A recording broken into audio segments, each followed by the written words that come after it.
All right, so the Warriors went out and made a trade yesterday, reportedly acquiring Kelly Oubre from the Thunder. So, Nick, obviously no Klay now, but Oubre in, Wiseman in. What's the ceiling for Steph and the Warriors this year without Klay? Well, the absolute ceiling is the second round, and that would be contingent on a very favorable first-round matchup. Let me preface this with, pardon me, I thought the Warriors were overvalued before Klay's injury. When I was looking at the Western Conference landscape, clearly, to me, the Lakers and Nuggets were positioned better. I thought the Mavs were going to be better. I even thought the Clippers might be better than them. So before Klay's injury, I thought they were probably going to be about the fifth best team. Now you lose Klay, you bring in Oubre, and any chance of a deep playoff run goes totally out the window. But Wilds, that doesn't mean they're playing for nothing. And the silver lining for their fans and for basketball fans is we might get to see this year what I thought we were going to get to see last year, which is Steph Curry in a different situation than he's ever been in, and to see how he can deal with it. Because the other great point guards of his era have all found themselves in this situation, and they've all made it work to a degree. So the best point guards of the era are Chris Paul, Harden, Russ, and Steph, not in that order. In 2008, Chris Paul was on Hornets team. Second best player was David West. Third best was Peja Stojakovic. They won 56 games. He almost won league MVP. In 2015, Harden was on the Rockets with Dwight, but Dwight only played half the season. Donatas Motiejunas was a starter for that team.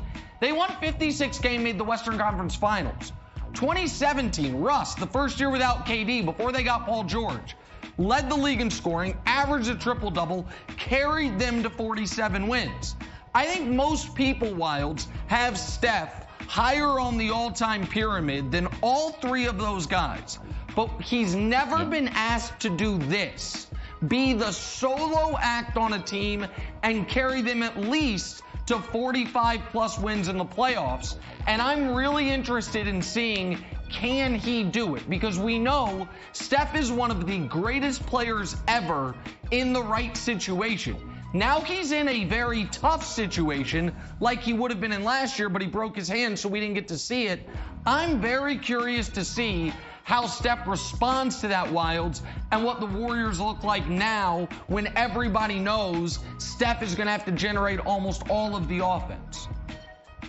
So the question is, I think it's less of a question of can Steph do it, right? Because if Steph is in an empty gym, he can knock down shots, Nick.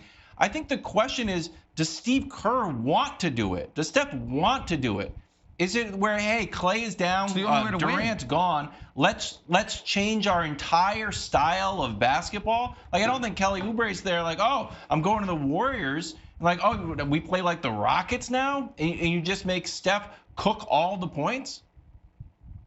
Well, Chris Paul didn't play like that. Chris Paul found a way to do it. You had David West, you had Peja Stojakovic, you found a way to do it. Here's just on your let Steph cook thing. The last 3 out of the last 4 years, it was Steph versus LeBron on Christmas. That's like the big marquee matchup. Last year it was Clippers LeBron. I think whether it's on December 22nd or December 25th, you're going to see it right away. Are you going to say, if you're LeBron, you're like, Steph's their only offense. Do you think Steph can get 40 points if the Lakers realize that on Christmas Day? I think he might get 20. I think he get 20, 24. Have one of those kind of mediocre playoff games if LeBron lasers in on him. Well, so that's why this is so interesting to me. Because let's just take Steph and Russ for a moment. Nobody argues Russ is the all-time greater player. Nobody argues that if you put Russ in Steph's spot in Golden State, they would have had more success. Nobody would make that point. Yeah. But now we're going to get to see the counterfactual. We know Russ couldn't have done what Steph did during that dynastic run. Could Steph have done what Russ did, though? Could Steph have carried a team drag them to the playoffs with just will of effort, tenacity, and attack? Or is he, as great as he is, uniquely suited for a certain style? Because that is, when we're talking about all-time greats, it's can you do it this way? Can you do it that way? That's a question. And the other thing, we don't have time to get into it right now, but when we're talking about Steph, Jenna, Ethan Sherwood-Strauss, who covers this team as closely as anybody, read his article in The Athletic. There's a little Easter egg in there where he alludes to the question of whether or not Steph is going to want to finish his career, he's got 2 years left on his contract, in a rebuilding situation in Golden State.